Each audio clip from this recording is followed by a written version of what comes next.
February is right around the corner and it's coming in hot. This of course brings more opportunities to go broke on personal pairs or perhaps make some easy money in the secondary market. For those of you who are new to the sneaker game, January is always the driest of months for releases, so don't worry, February is coming in hot. We got a lot of good releases. Today we will be discussing shoes to resell in the month of February. If you don't like to resell sneakers, that is completely fine. You could also feel free to use this guide as a guide to know what are the most hyped sneakers, what are going to be the most limited sneakers this month, but I understand some of you guys might also not like hyped shoes, and that's completely fine. For those of you, I will be mentioning some GR releases that you might want to wait for a sale price on because, hey, we're all trying to save a little bit of money here and there. Essentially, in today's video, exactly what I'm going to be going over will include the name of the shoe, images for the shoe, the date for the sneaker, the retail, and of course whether the sneaker is going to be profitable or not, or in fact if it's simply going to sit or just sell out, so perhaps you should wait for a sale price. But anyway, with that short introduction out of the way, why don't we jump right into it. Kicking it off, on February 1st, we have the Northern Light Air Max 720. Now, unfortunately, I did say that February was going to be a fantastic month. It's going to be pretty profitable, but kicking it off February 1st isn't the best. These are definitely cool. I must say that the air bubble on the bottom is definitely sweet, but I must say, go personal only. In fact, you might be able to catch these for under retail when it comes to StockX or GOAT. I'm not expecting these to go on sale considering they are the first iteration. They were sitting on Mr. Porter a few weeks ago for like a day or so. So yeah, personal only, but moving on to the next drop on February 2nd.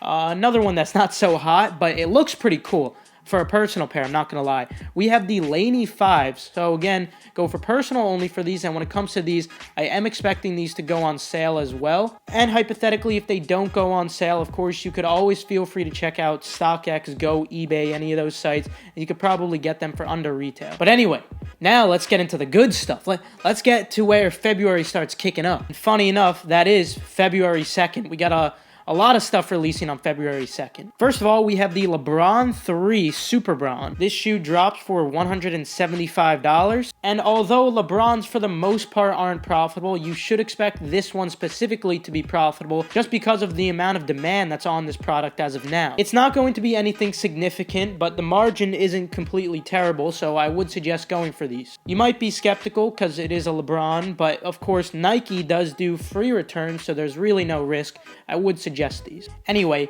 also on February 2nd, some nice sneakers we have releasing.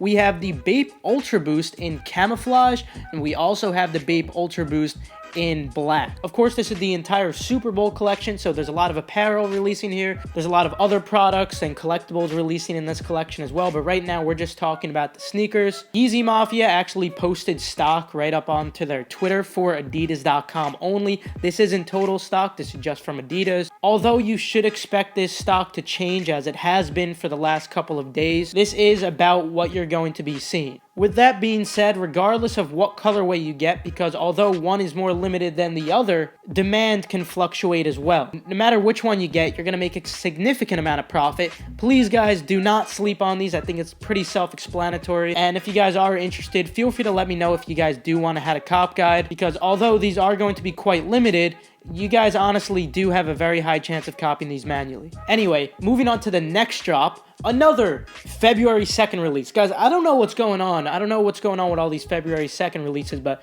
I guess it's going to be pretty hectic. Anyway, we have the Jordan Mid. Then you're saying, whoa, Keith, settle down.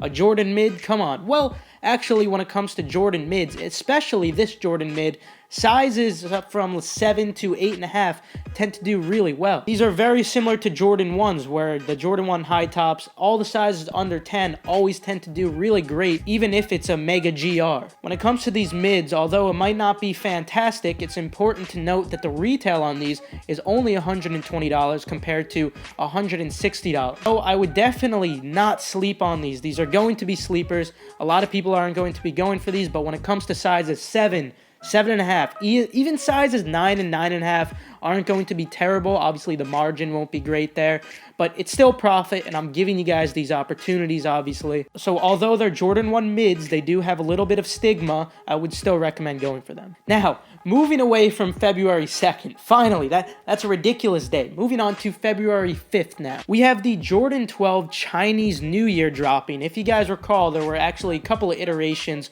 of Jordan 12 Chinese New Year's that have released in the past, those of which have actually done quite well, nothing significant, and for that reason, I'm expecting similar result when it comes to these. Retail on these is $190, although you still probably will be able to make a little bit of a lunch money when it comes to these. Obviously, it's not a fantastic margin, but of course, I'm just giving you guys these opportunities. And of course, when it comes to these as well, if you want a personal pair, definitely don't sleep on these. I'm expecting them to sell out, but honestly, I probably would avoid these when it comes to reselling them, just because the margin is pretty terrible. Moving on to February 2nd, we have the Ultra Boost Game of Thrones. Now, there's a lot of Game of Thrones Ultra Boost set to be releasing. This is the first one. I forget what it's called, but it's essentially just black and red-orange. Although you should expect this to sell out, so don't sleep on personal pairs. I'm expecting similar results to what we saw with the Chinese New Year Ultra Boost 4.0s, those of which initially looked like they were going to do somewhat well, but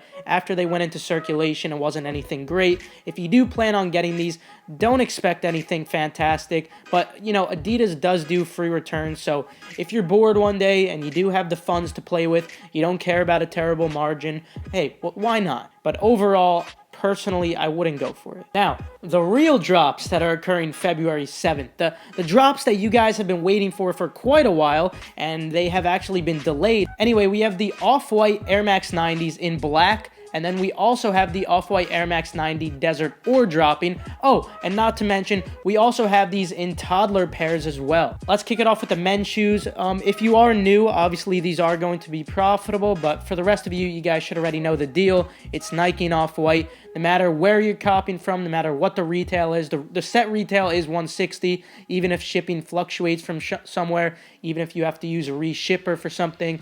Guys, this is going to be incredible profit. Please do not sleep on these. Anyway, moving on from the men's, let's move on to the toddler pairs. Although these are toddler pairs, you should still expect these to be profitable. The reason I say this is because there's a significant amount of demand for them, and they are also still limited. Retail on the kids' ones are only $75 compared to $160 on the men's, so that obviously leaves a lot more wiggle room, of course. And my main comparison here is with the Off-White Volt and also the Off-White Black Air Force ones. Those actually did quite well. The margin was pretty good on those. So I would not recommend sleeping on these at all. A lot of people are going to be focusing on the men's pairs, that of which you should do too. But whenever you do see a chance to purchase these, I would definitely recommend these. They're most likely going to be a Leo on sneakers compared to a Draw for the Air Max 90s in men's. On February 9th, we have the Adidas ZX 4000 4D. Now, the retail on these is set to be $300, although this is fluctuating at a couple of different stores. Regardless of it, though, I would go personal only, specifically because 4D hype has kind of died down. There's not as much demand as there used to be, and especially with this undesirable colorway. But anyway, moving on to the next drop, let's talk about February 14th, Valentine's Day. Valentine's Day is going to be a fantastic day for sneakers because specifically we have two drops. First of all, we have the Jordan 1 Women's UNC in patent leather. I guess you could guess why they decided to drop this on Valentine's Day. This is dropping for $160, just like all Jordan 1 highs. When it comes to these, since they are a women's shoe, you have to be aware that it's not just like any other Jordans in regards to sizes. For example, when it comes to most Jordan 1s, you're going to want to stick to sizes under 10 for your best results, or if you're really conservative and don't have tax in your location, maybe go for a size 10 or 10.5. When it comes to women's shoes, it's actually quite the contrary. And the reason this is because when they make the shoe, they're making it with the intentions of women wearing it. So that means the bigger sizes actually have less stock. Not only that, there's also, frankly, more demand on those bigger sizes because even though they're a women's shoe, there's a lot more men who want these than women. So it's kind of like a double kill if I'm being honest. So you want to stick to sizes 10.5 and up when it comes to Jordan 1s in women's sizes, of course. And when it comes to this shoe specifically, This one's going to be a banger, and I'm just saying this right now. Do not sleep on this shoe, even when it comes to sizes under 10.5. Although they're not going to do fantastic compared to the big sizes, I still wouldn't recommend sleeping on them with the retail of $160. Also, of course, this is a beautiful personal pair. Anyway, also another February 14th release. We just got an update that the Cactus Jack 33s were pushed back. Now, I know what you're thinking. Oh, it's a Travis Scott Jordan. This collaboration is going to hit. It's going to do fantastic. And you're not completely wrong. The retail on these is actually only $175, which leaves a decent amount of room. But there's not a lot of demand for Jordan 33s in general. Now, granted, it's going to be quite limited because it is a collaboration. And also, since it is a collaboration, it's going to have somewhat more demand than the other 33 releases. But still, don't expect to make any significant profit. It's going to be still profit, and for that reason, I still recommend going for these. Just don't expect anything crazy. Anyway, moving on to the day after Valentine's Day, specifically the 15th, we have the Turbo Green Jordan 1 releasing. Now, since these are a men's shoe when it comes to Jordan 1s, you're going to want to stick to sizes under 10. This is going to be very similar to what we just saw with the Crimson Jordan 1 or the Neutral Gray Jordan 1. Although those were a general release and there wasn't a crazy amount of demand on them, sizes under 10 still did fantastic. I mean, it wasn't a bad margin at all, and for that reason, with the retail of $160, I would definitely recommend going for these in sizes under 10. And if you have no tax in your location or very low tax in your location, honestly, sizes 10 to 10.5 and 11, they honestly might get you some profit. Now, the main thing with a lot of Jordans is if you get them in store, it's going to be a lot more profit because you're able to then sell them before pairs go into circulation. Prices tend to rise by 10% or so right after the drop once most people take L's. So one of the best days to sell would be the day after the drop, or I would say the night after the drop. Even if you reserve a pair, do not sell it before the drop. A lot of people make that mistake and they panic sell thinking that it's just going to keep on dropping. This isn't the case. It actually will go up by about 10% after the release. And also, it's worth noting if you did get a shipment for these and you missed the opportunity to sell on the day of the drop, I would suggest holding Jordan 1s in sizes under 10 for around 4 weeks or so, especially when it comes to grade school sizes. Anyway, moving on to the next release on the 16th. We got a ton of Jordans. This month's going hard, guys. We have the infrared Jordan 6s. Luckily, this Jordan 6 has a Nike Air on the back, and it's also not a pink red. It's closer to red, which I'm a huge fan of for that reason. I'm definitely going to be getting a personal pair. This will be the first Jordan 6 in quite a while that you'll actually be able to see some profit on, although it's not going to be anything significant.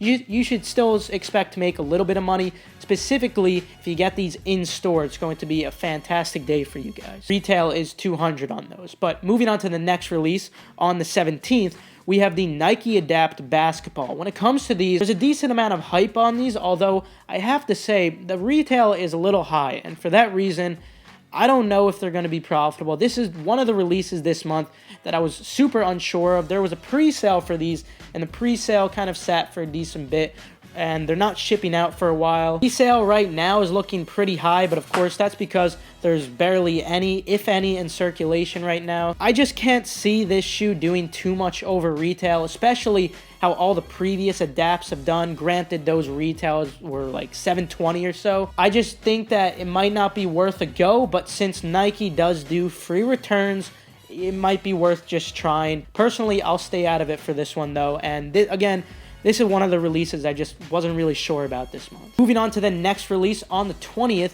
we have the Mars Yard Overshoe dropping. Now, unlike the Adapt Basketball, even though this is going to have a high retail of $550, which is fluctuating right now as well on some retailers, this one is actually still going to be significantly better than the Adapts. And the reason I'm saying this is considering how the previous pair did.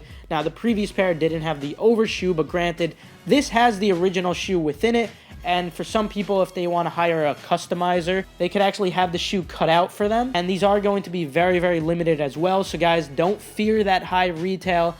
The margin might not be spectacular considering you have to invest a lot, but profit is going to be pretty high on these. I would not recommend sleeping on these. But anyway, that's going to be it for today. Unfortunately, it did end on the 20th. I probably did forget a lot of shoes, and I also did purposely leave out a lot of shoes that I just didn't want to waste your guys' time on because I think you guys know a lot of these. But for the most part, this is it. I hope you guys enjoyed. Feel free to leave a like if you enjoyed the video or if you perhaps learned a thing or two. Also, subscribe and turn on post notifications if you happen to be new here. With that, have a fantastic rest of your day. I'll see you guys later, and of course, good luck on all these releases. My way, knocking me over every single day. Get your foot off my foot.